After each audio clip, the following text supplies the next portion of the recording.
YouTube, what's going on? Guardian 417, right back at you. Sorry I didn't get to, I didn't get a vlog made yesterday, FPVlog Friday. I didn't get one made yesterday, or last week. Last week was IR here at Purdue, Industrial Roundtable. It's like one of the biggest job fairs they have. And I got so caught up in that, and on top of that, while I was actually waiting in line to talk to one of the employers I want to talk to, I got a call from one of my buddies, and he's like, "Hey, I need help." And so I got brought into a research team, a joint research team between the aeronautical engineers here at Purdue and the ag research group here at Purdue. We're flying a spectral camera, a hyperspectral camera. We're doing some pretty cool research with that. So I've been just totally bogged down with that, along with IR and then homework picking up and whatnot. But that's life. That is college. College is all about time management. So to start off, the first video was like 6 minutes, way too short to actually do anything. So what I ended up doing is actually did some testing. I ended up putting on larger props, 10 by 4.5, I believe is what they are. And then I got a 6,000 milliamp 3-cell. So this guy has got lots and lots of juice, and it's actually got some pretty good power. So just sit up here for a little bit. So Peter, Foam and Tape on YouTube, I sent him an email saying, "Hey, could you guys, look over this, and I want to see what you think." So he did me a favor, and he looked over and he said, "Yeah, it looks good." He likes the idea. His only request was that I actually had breaks in the video, like I did more editing to it. And I say, yes, I would definitely agree. One solid video is kind of, whoa, what's going on here? One solid video is kind of a little meh, a little boring. And so with this longer flight time, that should hopefully help. I do not have the board fully tuned out yet for this bigger battery, so it's not as responsive as I want it to be. So I'm just going to be sticking close to me in case I have to do the walk of shame. Yes.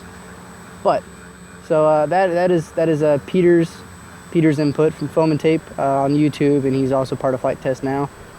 So on to the one comment I got on my last video. It's one comment's better than none. It's definitely a start.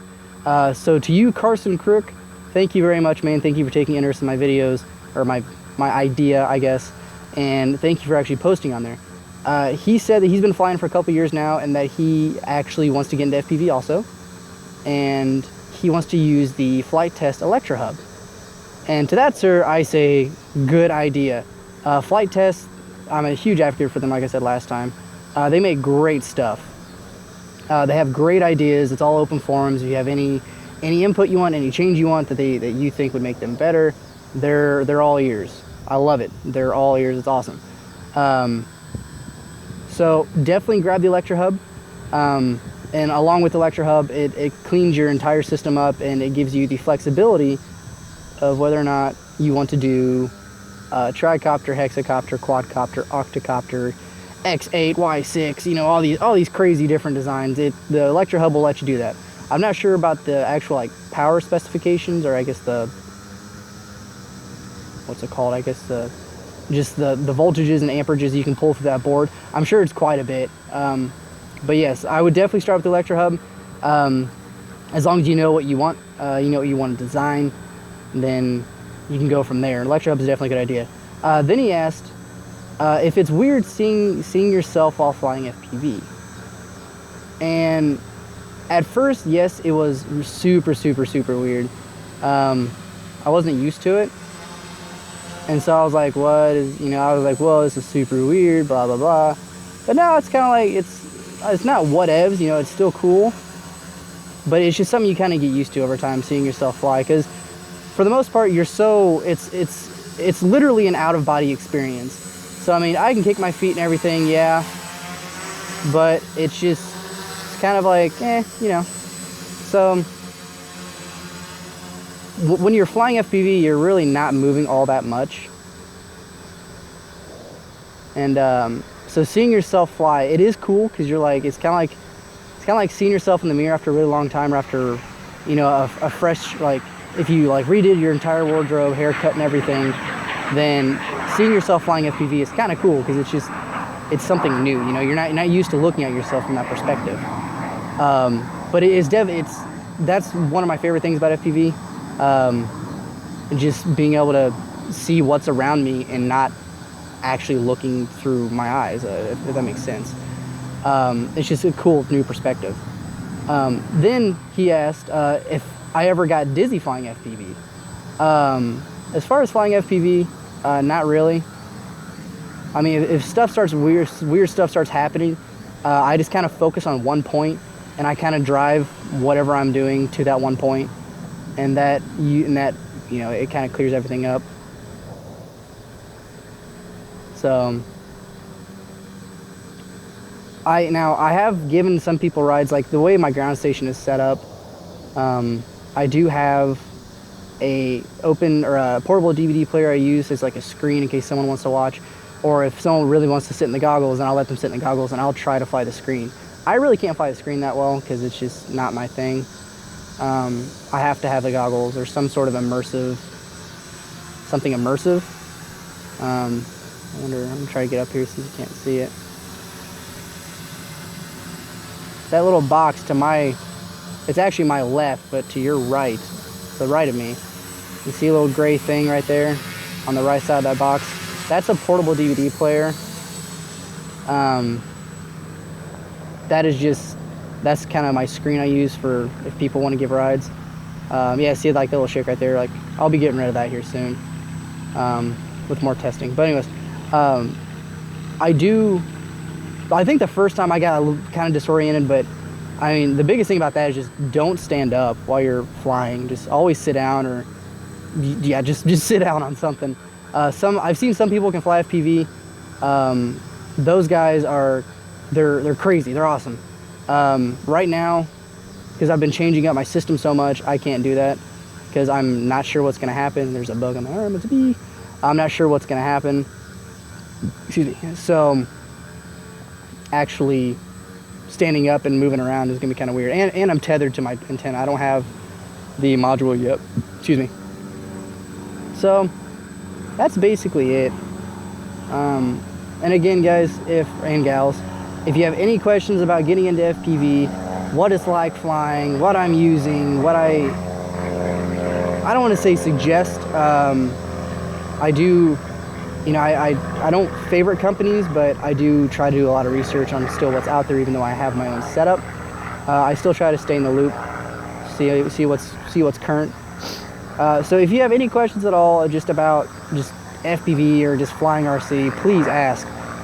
Subscribe to the video if you liked it. You know, like the video if you liked it. And more important to me, share it. Tell your friends about it. You know, if you fly FPV, if you want to do this, please make a video and actually, like, you know, tell me about it. Like, post it in a comment, and then it'd be really cool to have like a video forum of FPV logs. I mean, I think that'd be really cool to actually have an FPV log community. So if you guys wanted to do that, that'd be awesome. You can get a little wind up there. So now on to kind of like new stuff. I guess not new stuff necessarily, but new stuff for me. Last night I sat down and I was like, hey, I want to design a tricopter. So I got on CATIA. It's a CAD software. Ooh. I got on CATIA and I started designing around and started messing around with stuff. And I decided to make a micro tricopter. And man, this thing's getting blown around everywhere. Yeah, you can see how like wiggly it is and stuff. That's because my gains are too high. But I decided to make a micro tricopter. It's gonna be a T-copter from boom to boom, or front boom to front boom is 250 millimeters. From the intersection of the front booms to the back, it's like 190, I believe. So I sat down and started designing that. I've got everything but the tail mechanism figured out, because I want to race a micro tricopter. I've seen everybody with like these micro quads, but I want to race a micro tri because that would be sweet. So I sat down, I worked on that for about 3 hours and got it the way I wanted it to. I'll be eventually 3D printing it, and I will have a little board cam on there, and I'll probably slap a Mobius. I have a Mobius plate on top, so I'll end up slapping a Mobius on there, and that'll be. So I'll just look through the board camera and just strictly record through the Mobius. So, well, guys, I've got plenty of time. I'm not used to this flight time. This is awesome. I love this. It's been a while since I've flown. Like I said, I've been doing this research team. It has been literally sucking the life out of me. Like, I'll get up at 7:30 in the morning, I'll take a shower, get ready, and I'll be out at the field by 8:30, 9 o'clock, and I'll be out there until I have class. I'll drive into class, get out of class, and I'll come straight back out to the field. So I mean, it's a very involving project, but in the end, the experience is second to none, and I look at it as a good cause, because if we get the data we need, then I am potentially helping bring over $1 million here to Purdue. And I'm not a huge like, oh yeah, go Purdue, everybody else sucks, but I do have a little bit of school spirit, even though our sports teams really aren't the best right now. They're a little raggy, a little rough. Ooh, I heard somebody kicking stuff really high. I don't want to get too far away, in case she decides to die. But who's over here behind me? I'm not sure. Okay, that brings up one point. Hearing something, like if I'm facing, say, this way, and I hear something get kicked or something fall in front of me, then I'm wanting to point the tricopter in that direction. So if I hear something to my left, which is actually behind the tricopter, I'll want to turn the tricopter left and look. Like, oh wait, there's nothing there, and then I'll look behind the tricopter, which is my literal left, then it's there. It's really weird. That's probably the one thing I have the most trouble with, is my discerning between the tricopter's environment and my environment, because I do get immersed, and I like that. But I just need to do an outside fly in weather like this and tune it out so it's not so buggy and so shaky, because it's not like this inside. There it is. Alright, cool. So 14 minutes record time. That's really not bad. So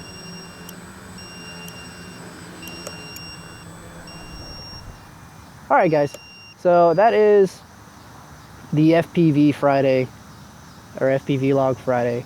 Again, if you have any questions or any comments, or if you like the video, thumbs up